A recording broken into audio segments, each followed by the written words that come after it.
Friends, hi, welcome to day 16. I hope you're well.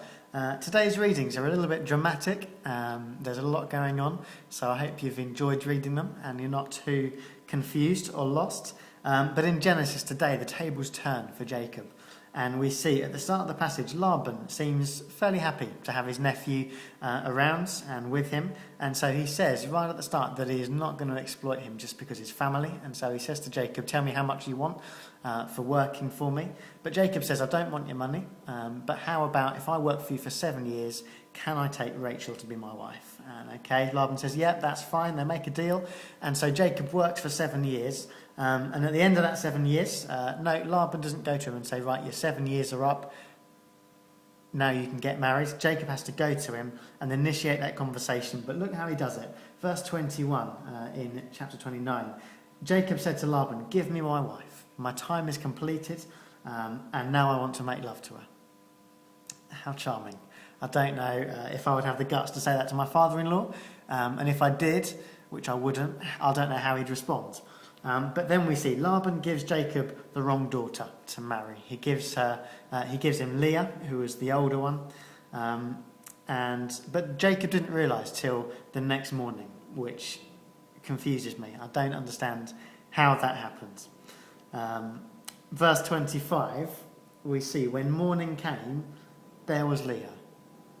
I don't buy that at all. Leah was there when night came, the night before, and when Jacob took Leah to be his wife, without wanting to be too graphic. And you would have thought that this guy, Jacob, has worked 7 years for Rachel. He loved Rachel. He thought she was the best thing ever. And so he works for free for 7 years for her. And yet when the time comes and Laban gives him the wrong daughter, he can't seem to tell the sisters apart. I don't understand it. But then Laban, we see, verse 26 and 27, Laban replies, it is not our custom here to give the younger daughter in marriage before the older one. Finish this daughter's bridal week, then we'll give you the younger one also in return for another 7 years of work. It's a little bit cheeky, but Jacob agrees to it. And maybe Laban knew that Jacob loved Rebekah so much that even if he gave away the wrong daughter first, Jacob would happily work another 7 years for Rachel. And so for Laban, it was perhaps just a trick to get some more free work out of Jacob. Flick down to verse 31 through to 35. And Leah sees that Jacob actually loves Rachel, not her. And so she gets pregnant and she has a son by Jacob, thinking that will maybe get him to notice her. And it doesn't, and so she has another son, and 4 children later, it's still not working. Friends, don't ever be tempted to have children or to use children to fix a relationship. It doesn't work, and it's only going to harm any children that are involved. And then on into chapter 30, Rachel gets a little bit jealous because Leah's having all these children and Rachel's not having any, and so she says, when Rachel saw that she was not bearing Jacob any children, she became jealous of her sister. So she said to Jacob, give me children or I'll die. It's a little bit dramatic. And then so in verse 3, we see that she then gives Jacob her servant, Bilhah, to try and have children with him for her. Echoes, if you like, of Hagar, Sarah's slave that we saw back with Abraham and Sarah. We see the same coming around here, and it's not going to be a good thing. Verse 9, Leah joins in that game, so she sets Jacob up with her slave, so Jacob has now got 4 women on the go. So in that sense, he's quite possibly having the time of his life, and yet the relationships are all built on jealousy and bitterness and insecurity, and there's children being born into that environment. It's not a good thing to be happening. And then later on, in return for mandrakes, you thought they only appeared in Harry Potter. They're in the Bible as well. In return for mandrakes, Leah sleeps with Jacob and then ends up having more children. So Jacob, by this point, ends up having 12 children by 4 different women, which is pretty dramatic. But then later on, he decides, Jacob, that he wants to leave and wants to do his own thing for his family. He doesn't want to work for Laban anymore. Laban convinces him to stay by giving him some of his sheep. They agreed that Jacob can have the spotted and the speckled and the striped sheep. All the sheep and the goats that are marked, Jacob can have them.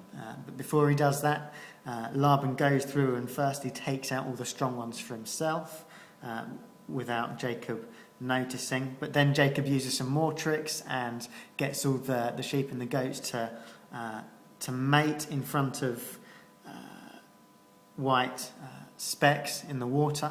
There was a common thinking at the time that if the sheep could see any white specks while they were mating, that they would produce young that were speckled and spotted. And so Jacob does that, and somehow, despite it probably being a wives' tale, it seems to work. He has all these new sheep and goats that are spotted that he keeps, and so over time he gets to grow rich. What strikes me in this Genesis passage is that at the start there seems to be a lot of love shown between Jacob and his uncle, and yet now there's a lot of deception, there's a lot of trickery going on between them from both sides. All isn't as it seemed at the start. On into Matthew, and we see John is in prison, and yet he sends his disciples to ask Jesus if he really is the one, if he's the real deal, or if they need to keep looking for someone else or something else coming along. And so Jesus responds, verses 4 to 6. Bear with me, let me find it.